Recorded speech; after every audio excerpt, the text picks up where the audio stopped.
Hello mga kapatid, kamusta kayong lahat dito? Sana kayong lahat ay nasa mabuting araw. And again, maraming salamat mga kapatid sa pagtangkilik niyo dito sa aking any of my tarot reading videos. Na-appreciate ko po kayong lahat dito. So ang reading natin ngayon is, ito ang prediction ng iyong 2025. So whenever you see this reading, this is meant to find you. So may mensahe kayo para dito. Sana kayong lahat ay makaresonate, ano? But then again, as a reminder mga kapatid, speaking of makaresonate, I'm sorry, meditate muna kayo ng konti before you keep going or continue sa reading na ito para makuha natin ang inyong energy. So, this is general reading, hindi po ito makakaresonate sa lahat. Kunin nyo lang mga kapatid kung saan ka nakakaresonate, alright? And wag lang po tayong bitter kung hindi man kayo makakaresonate. And again, leave your comment below what you think about this reading. At nakakatuwa mga kapatid na mabasa yung mga mensahe niyo doon or yung mga what do you think or sharing, no? Share nyo yung thoughts ninyo sa reading. And nakakatuwa talaga, nakakalubag damdamin na karamihan naman dito ay nakakaresonate din sa awa ng Diyos. And again, let's continue. Okay, mag-start na tayo para hindi nahaba yung mga, yung usapan. Kasi meron ditong atat na. Okay, so, guys, ang binabasa ko lang dito most likely talaga is energy or channeled message from the universe. Okay, so wag lang tayong bitter sa channel dito sa the Star Talking Tarot YouTube channel ko. Lahat ay love po tayo. Spread the love. And yun naman talaga ang ni universe para sa atin. Love lang. Wag lang bitter. Kasi the more na naging bitter ka, yun talaga nag-a-attract sa'yo, mga bitterness. So, release and remove that bitterness sa iyong puso, sa iyong isipan, para mas nag-a-attract kayo ng mga positivity or mga positibong manifestation. Alright? So, Spirit Guide Angels, kamusta ang ating mga viewers? Or, diretso na tayo sa kanilang prediction of 2025. Ano ang magaganap sa kanilang taong 2025? Alright, Ten of Swords. Meron dito magiging broken-hearted. Okay. So, again, guys, wag lang tayong matakot, ano? Ganun talaga, that's life. Meron talaga tayong mga challenges kasi meron ditong for the year of 2025 sa nalalapit na darating na taon ng 2025, we have here Ten of Swords. So, I'm getting like you could be stuck of heaviness, something about like, okay, so challenges, no?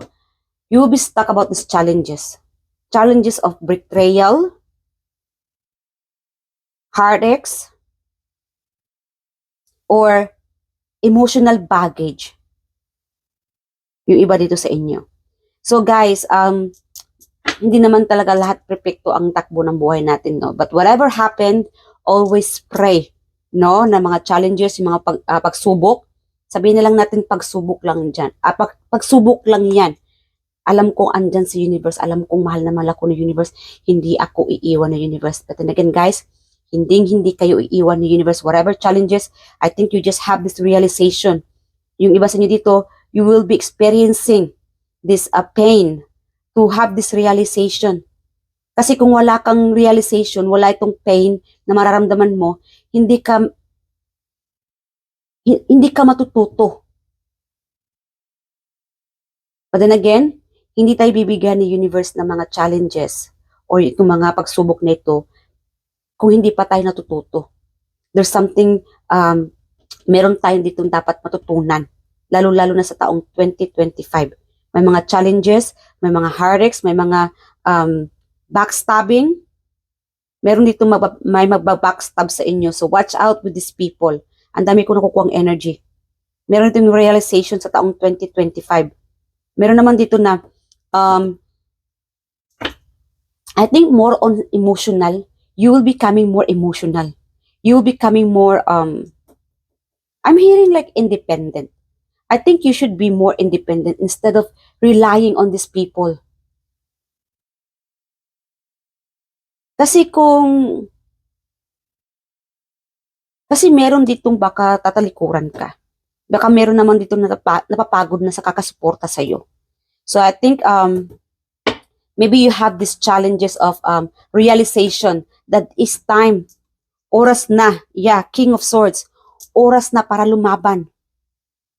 Lalong-lalo na emotionally, mentally, kasi meron ditong mentally attack or like susubukan ka talaga ng tadhana, ano, like meron kasi ito ma-overthink. So, siguro emotionally, you will be in a battle.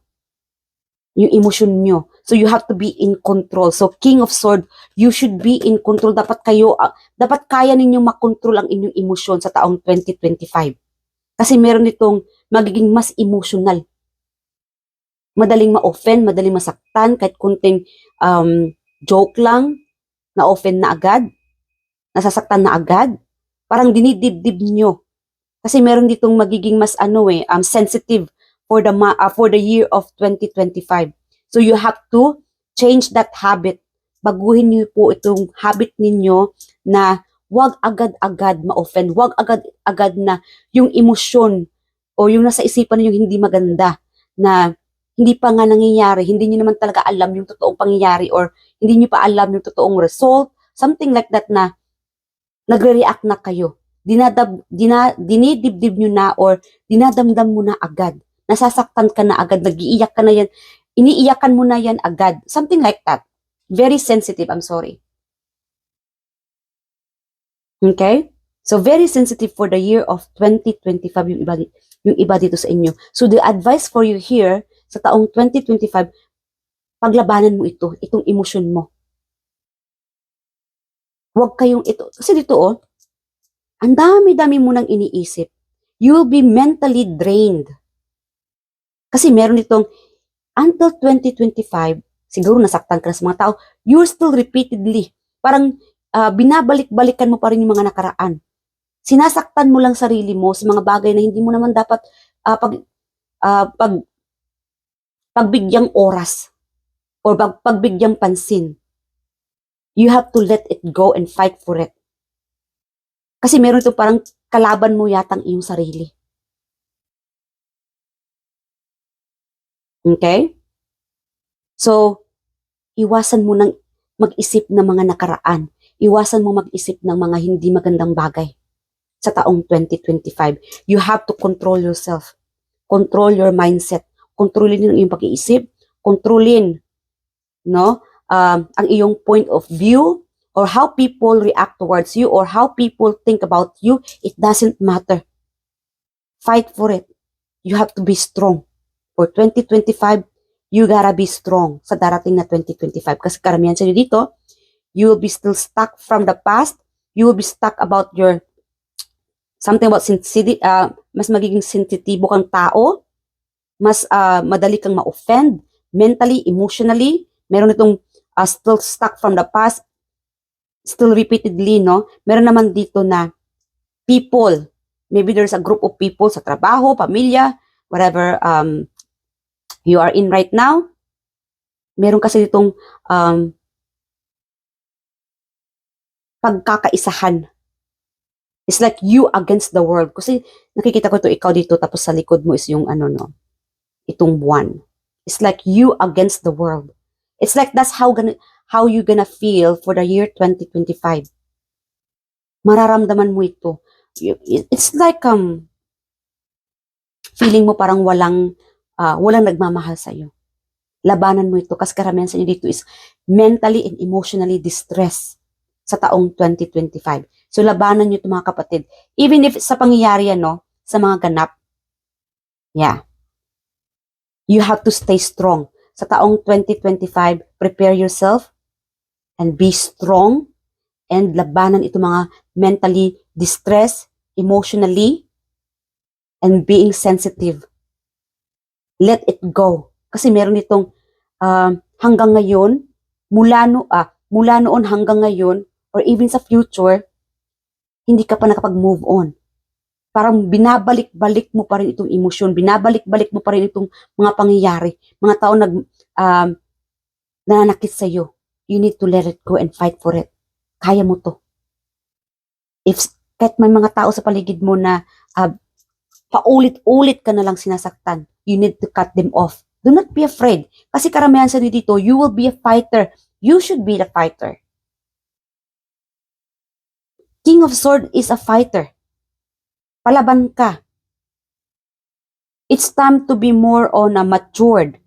Mas dapat i-activate mo itong maturity. Maturity of action, maturity of mindset, emotion. Hindi mo na kailangan na iiyak na lang sa gilid. Or feeling alone. You're not alone. The universe is behind you. Releasing these negative people, toxic people. Even sa mindset mo, sa emotion mo. The universe is releasing them all. Kaya siguro nangyari ito kasi sa taong 2025, realization, it's time to release and remove this unwanted people, unwanted thoughts. Tanggalin, i-release. Let go. Kahit sa karelasyon, friendship, sa trabaho, let go, tanggalin ito sa buhay mo. Dahil kaya mo to. You are strong more than what you think. It's 2025, it's time to change this habit. Oras na para tanggalin itong mindset. Mentality issue, being sensitive, people around you na paulit-ulit ka lang sinasaktan. Don't be afraid. It's time to be strong, maging matatag ka dahil kaya mo to. Hindi ka nag-isa. Yes. Focus on your future. Meron naman dito, follow your intuition because on the year 2025, you will be becoming more successful. You will be becoming more psychically, kasi kung ikaw itong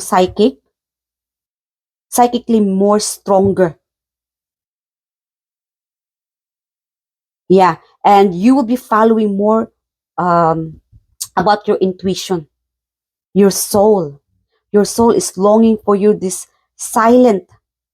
Siguro you will be more on solitude for the year 2025, silent. Because you just don't want these people around you. Itong mga negative people. Itong mga issues. You will be cutting more people for the year 2025. Yung iba dito. Okay? Yes, because sa taong 2025, it's like meron ditong makakaramdam ka na hindi mo siya kailangan. Para bang realization. Hindi mo siya kailangan. So cut off. Let go these people. It's time to change. Kasi sa taong 2025, you will be more on focusing on your career. Whatever makes you happy. Pagpaplano. Whatever you feel satisfied. Kasi meron ka ritong hinahanap eh. You will be looking forward for more happiness, success. You will be cutting off this extra baggage, mga unwanted, yung mga hindi na kailangan. Hindi kailangan mga tao sa paligid mo, hindi mga kailangan ng mga issue, itabi mo na yung mga issue na yan. Past is past, let go, let God na. Si universe na bahala dyan. You will becoming more stronger. Meron dito mapabago. You will becoming more like independent. Because you have this realization na hindi mo naman pala sila kailangan. Na kaya mo naman pala to. You will becoming more a fighter. Wow, ang ganda ng message sa inyo dito mga kapatid for the year 2025. You will becoming more stronger, maging positibo, a fighter. You will be releasing this painful matters. Mga tao sa paligid mo na hindi mo na pala kailangan. Release. The realization. Oras na para mag-mature. Oras na para mag-focus para talaga sa focus kayo sa mga kinabukasan ninyo. Pagpaplano. Manifestation. Okay? And be careful about this kasi meron itong sa galit okay. Sa taong 2025, you gotta learn how to control yourself. Like again, controlling your emotion, your mentality. Kasi karamihan dito sa inyo, or meron talaga dito sa inyo is nalulunod na sa nararamdaman ninyo. more on painful matters, more on emotional baggage, more on about from the past na binabalik-balikan pa. Hindi mo na kailangan balik-balikan yun. 2025 na. You need to move forward. You need to fight it back. You need to release. Tanggalin mo na sila sa buhay mo. Because you can do this alone without these people's help. Okay? It's like it's time to cleanse. It's time to cleanse yourself. Change this habit. Oras na para baguhin itong habit ninyo. Kontrolin. More on control yourself, your emotion, your anger. Kasi meron itong madadala sa galit. Kasi marami dito siguro, you will be experiencing on the year 2025 about, siguro may mga bad news, or something na hindi kayo natutuwa na pangyayari, and madadala kayo sa galit, sa emosyon ninyo, at baka kung ano pang magawa ninyo. Alright? So you need to control yourself, especially na kung meron kayong anger issues, no? Yung madali kayo nagagalit, guys, for the year 2025, you need to change that habit. You should be able to control yourself. I-manifest niyo ito. I can control myself. I can control my anger issues. Whatever bad news or any issues na darating, I can be able to control it with the universe help. You can do this, mga kapatid. Yeah. Kasi meron dito, parang malakas dito talaga 2025, madali kayong magagalit or aburido. So, 2025, baguhin niyo ito. I'm hearing like, please lang. Kasi baka, ano pang magawa ninyo? Huwag naman sana. Na siyang makakaranas ng makukulong, huwag naman sana. Avoid this situation na, you will be ending up sa presento. So you need to control yourself, your anger, your emotion. So more on in control. You should be in control. Relax ka lang. Mag-meditate ka para mas mapalawak ang iyong isipan. Mapabago ito, matanggalan itong anger issues ninyo. Whatever it is. Kasi minsan hindi naman talaga natin alam kung ano maging future natin or pangyayari or ma-receive na mga bad news or mga something na or bagay or ginagawa ng tao sa paligid natin na hindi tayo matutuwa, no? Kasi meron naman itong mabubuli or konting joke lang, nainis na, nanununtok na, nananampal na physically. Guys, you need to control yourself. Alright? Ipapasa Diyos nyo itong lahat. I-pray nyo yung mga anger issues ninyo. Whatever makes you mad, whatever makes you angry, manalangin kayo. Dapat talaga kontrolin kasi meron dito, baka ang bagsak, very specific, baka maging bagsak mo ay sa kulungan sa taong sometime, anytime, 2025, please, control your anger issues or your emotion mentally.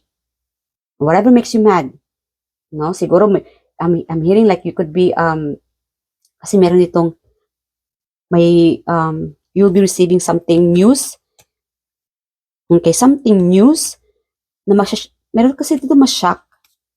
Ma-shock ka dito sa news. And it lead you to like anger. Yeah. Magagalit ka sa news na ito. Whatever it is, always pray. Huwag tayong matakot. The universe will always be with us no matter what. Okay? Sa taong 2025, not just for the year 2025, I'm sorry. Okay? All the time, the universe will be with you, guiding you. So, whatever issue na you are dealing, just pray para mas ma-release itong angry issues, itong emotion ninyo. Whatever it is na mapapa-overreact ka, let it go and change that habit. Alright? So, what else pa? Okay. Meron kasi ditong be careful. Okay? Ingat kayo sa pupuntahan ninyong lugar. Okay? Lalong-lalo na sa gabi. Kasi nakukuha ko yung energy na managlalakad sa gabi. And mag-ingat-ingat kayo. So, it's better na dapat may curfew, no? kung ikaw itong may mga anak na dalaga o binata, dapat talaga may curfew din sila para iwas, no, iwas na mapano yung pamilya natin or kapamilya ninyo. You know what I mean? Na madisgrasya ba or something happen na siyang magugulat ka na ganyan ang nangyari. Whatever happened, kasi meron itong magugulat talaga at dahil sa galit, sa news na magalit, baka kung ano pang magawa ninyo. So, pray, always pray na naway sa taong 2025 or whatever it is, pamilya, ikaw, kung ikaw may mga anak, na safe sila palagi at talagang dapat ninyo silang dapat nyo ipapaalala sa kanila na umuwi ng tamang oras at dapat may kasama talaga no pagka sa gabi, pag may pinupuntahan sa gabi, kailangan talaga may paalala kayo sa kanila na dapat may kasama sila or kasama sa gabi kung may pupuntahan para safe sila makauwi ng bahay. Alright, ano pa? Sa taong 2025, Spirit Guide Angels? Ano pa? Alright, make the change. So again, there will be changes. Alright, sa taong 2025, kung ayaw nyong tumaba, then it's time to change. Change this habit, mag-zumba kayo, magsayaw kayo, mag-exercise kayo kasi meron itong mag-gain weight sa taong 2025. So it's time to change. New look, meron dito mag-new look, new hairstyle, self-reflection. Alright?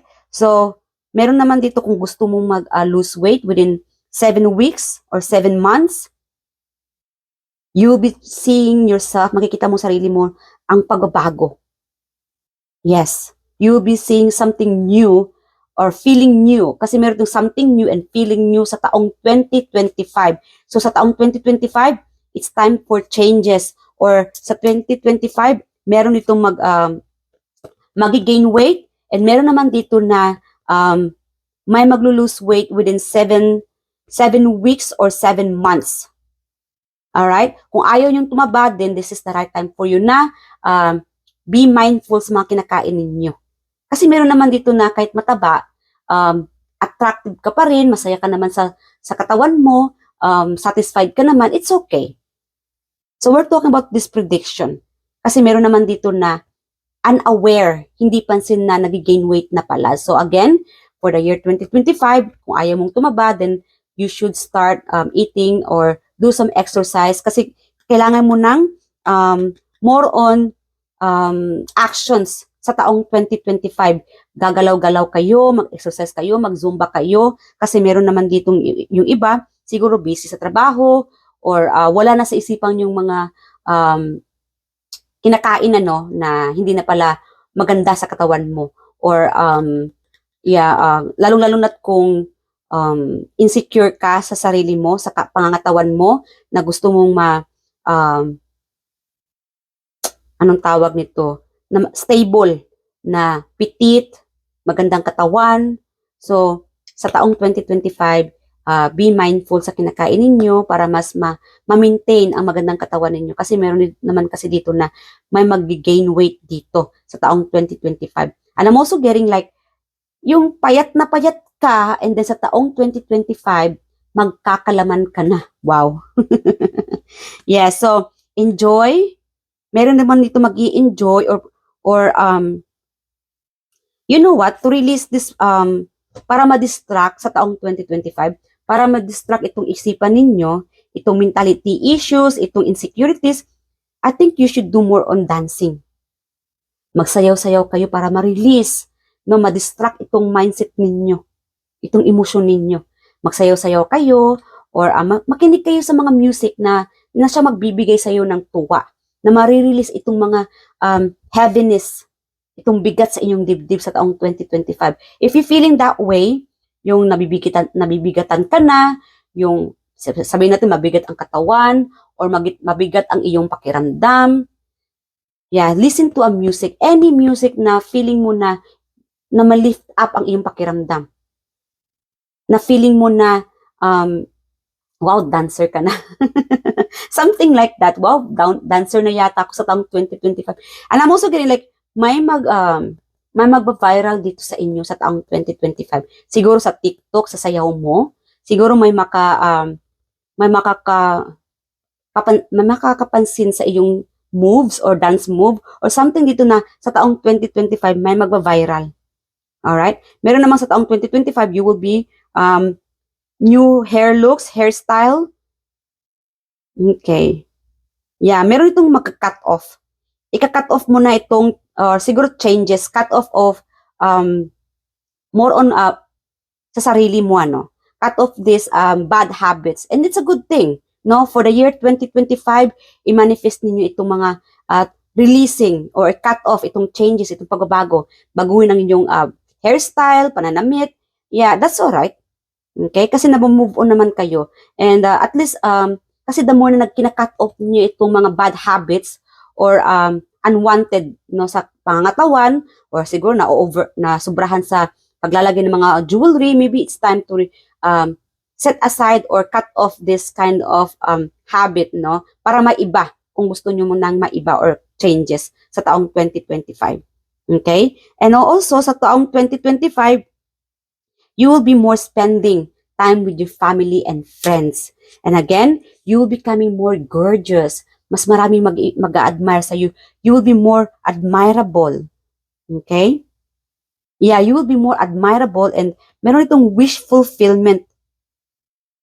Okay, kasi dito, naka-reverse siya. But then again, nakukuha ko kasi dito is wish fulfillment is about to receive for the year 2025. Affirm nyo ito, I receive my wish fulfillment for the year 2025.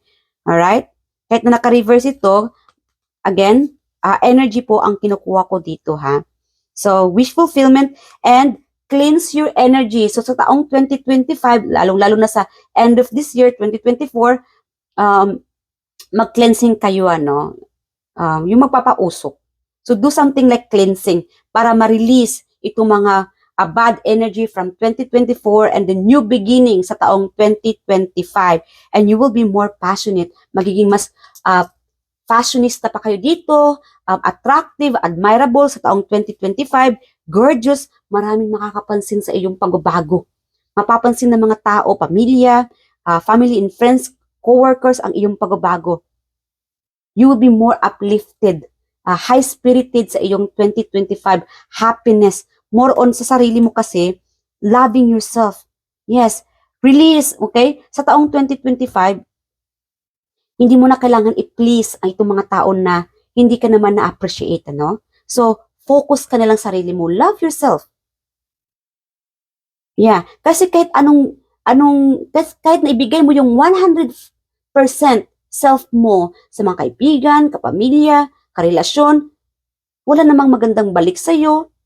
Hindi mo na feel itong binabalik nila sa'yo, then focus ka na lang sa sarili mo. Kasi the more you focusing on yourself for the year 2025, you will be more look gorgeous, vibrant, fashionista, losing weight. Okay? And people will be noticing your kindness. Marami mag-a-admire sa iyo. Magbubloom ka sa taong 2025. May magbubloom dito. Magbubloom ang iyong ganda, ang iyong personality, mas kaantig-antig pa ang iyong personality, mas mapapansin pa nila. Yes. You will be like a queen. You will be on a throne for the year 2025. Meron naman dito na kahit na nagkakaedad ka na, you will be look like an ageless, parang hindi ka tumatanda. And that way, for the year 2025, people will notice, mapapansin nila ang iyong looks, ang iyong ganda, ang iyong kagisigan, ang iyong kagwapuhan, na wow, si Collective, parang hindi tumatanda, parang pabata ng pabata. And that's good because you are changing, right? So ano pa? Okay, so that's the prediction for your 2025. What else? Okay, what else for 2025? Okay, so meron naman dito magbubuntis for the year 2025. Meron dito magbubuntis ng babae. Siguro may na-manifest mo ito. So, for the year 2025, kung ayaw mo magbuntis, then prepare yourself na wag magbuntis, ano? So, gumamit kayo ng pag-control. And again, if you want to get pregnant, then 2025 is the year for you na magbubuntis ka. And again, yung iba naman dito, You are holding the key. You are holding the power. Karamihan sa inyo dito, you will be holding your happiness. Ikaw ang may control. Do not let these people to control you. Even now, kahit na ngayon feeling mo na kinokontrol ka ng pamilya mo, kinokontrol ka ng partner mo, 2025 or this reading, as a reminder, you are the one, you should be the one who is in control about your life, your lifestyle, your looks, whatever you do. Ikaw ang may karapatan sa sarili mo. Ikaw ang may karapatan sa mga ginagawa mo. So sa taong 2025, make sure you are in control because you will be in control for the year 2025. You guys are born a leader. You have a good leadership inside you, especially for the year 2025. You are in control. Whatever you are doing, you are in control. Do not let this mindset to push you down or mga tao sa paligid mo. You are in control. You are strong enough to be independent. Okay? Kaya mo to. Whatever challenges, kaya mo to sa taong 2025 or every day, kaya mo to. You are strong. Malakas ka, matatag ka, magpakatatag ka. Do not let these people to anger you, na magpagalitan ka or pagagalitin ka or yung emotion mo. Control yourself, your emotion. More on in control. Control your emotion or you are in control in general. Sa pamilya, sa sarili, sa trabaho, you are in control. Okay? So that's the main message for you. You are in control or control yourself for the year 2025. Okay? So advice na tayo from your spirit animals. Kasi meron tayo ditong spirit animals also watching you. You have spirit animals. My spirit animals, what is your final advice for my collective for the year 2025? I hope nag-enjoy kayo sa reading na ito mga kapatid. Ano pa? Advice for my collective. Okay. We have here Heron, patience. See? Be more patient for the month or for the year of 2025. Okay? Kasi kailangan mo talaga kontrolin ang iyong sarili mo. Without patience, you can't be in control. So kailangan talaga pagpasensya sa sarili at sa mga pangyayari o sa mga ganap. So, create a place in nature's stillness and be renewed. Take time alone to find balance. Step confidently toward your purpose. Patience will bring you reward. So, the more na naging mas pasensyosa o anong tawag doon? Pasensyosa or pasensyoso kayo, you will be more in control and you will be more receiving your reward for the year 2025. Okay. So, let's get this two more. Kasi parang gusto nilang malaglag. Ano pa to? Okay, Dragon Magic. I embrace my transformation again. 2025 confirm there will be transformation, pagbabago. Right? So, I courageously let go of the past. The magic of nature is in me. I am brilliant and I am blessed. So, confirm and affirm nyo ito. I am brilliant and I am blessed. So, amen. So, God bless you guys mga kapatid. You are brilliant. So, Snow Leopard, self-reliance. You are strongly independent and often solitary. So, again, confirm. So, sa taong 2025, you will be more on self-reflection and independent. Kaya mo to kahit wala itong mga tao sa paligid mo, a group of people, co-workers, kaklase. You can be able to do it without these people because you are stronger enough, to handle all of this matter. Whatever happen, whatever strategy or challenges na mangyayari sa buhay mo, mga pagsubok, you can handle this with care without these people's help around you. So, you are strongly independent and often solitary. So, kahit na mag-isa ka, no? Kasi sa taong 2025, you will be more on makakaramdam ka. Itong mga tao ito, hindi ka naman nila tutulungan, wala naman silang care sa iyo or hindi naman nila kaya na tulungan ka. So, it's okay na mag-isa ka muna or it's okay na sarilihin mo na lang yung problema mo minsan, no? Huwag naman araw-araw o huwag naman palagian. But then again, you will be focusing or listening, no? Mas dapat mo talagang pakinggan ang iyong sarili or ang iyong intuition or kutob na kaya mo naman ito. na siguro itong nakakatub ka ng mga tao sa paligid mo na against or hindi kaya. Something like that na about sa kutob mo na it's better to be alone or solitude no, sa bahay na muna or feeling drained ka or something like that. Follow your intuition kasi meron ditong mas magiging malakas pa as a psychic or being a psychic, kung ikaw itong psychic or a psychic reader, a healer, manghuhula or magagamot or intuitively na malakas talaga ang kutob mo, you will becoming more following your intuition for the year 2025. Kasi the more na sinusundan mo ito or sinusunod mo itong intuition mo, the more na mas nagkakatotoo ito. Kasi sinusunod mo eh. You're following your gut feeling. So, you are independent enough to be able to handle this any challenges or any situation you are gonna be in on 2025. So, yeah, so you are strongly independent and often solitary. Integrity is important for your best outcome. Cloak yourself with invisibility and walk with the shamans. Use your intuition and let your life unfold in silent perfection. So yeah, you don't have to tell anybody.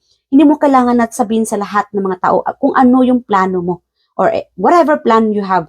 No? Kasi meron naman dito na mga tao sa paligid mo na imbis na i-cheer up kanila yung mga good news mo or something like that, imbis na i-cheer up kanila, hihilahin kanila pababa. So, it's better na just keep it yourself. Or you can share your worries or good news sa mga tao na trusted, na alam mo deep down or deep in your heart na they are positive towards your plan or sa iyong emotion. No? So, you know who you can trust with, you know who you can rely on. Because you are following your gut feeling. Dahil sinusunod mo ang iyong kutob, ang iyong gut feeling, no? What's in your heart. So, you don't be worried or wag kayong, you don't have to worry about being alone because being alone, sometimes you have this realization, no? Na hindi mo naman pala kailangan na i-open up to sa mga tao, na may mga dapat pala na baguhin, something like that na realization. So, it's okay, no? So, especially sa taong 2025, you will becoming more independent and following your instinct, your intuition, and getting more stronger. Alright? So, hanggang dito na lang mga kapatid. Sana ay nakaresonate kayo sa taong for your prediction of 2025 reading. I love you guys and please leave your comment below. And good luck. God bless you guys. Bye. Thank you.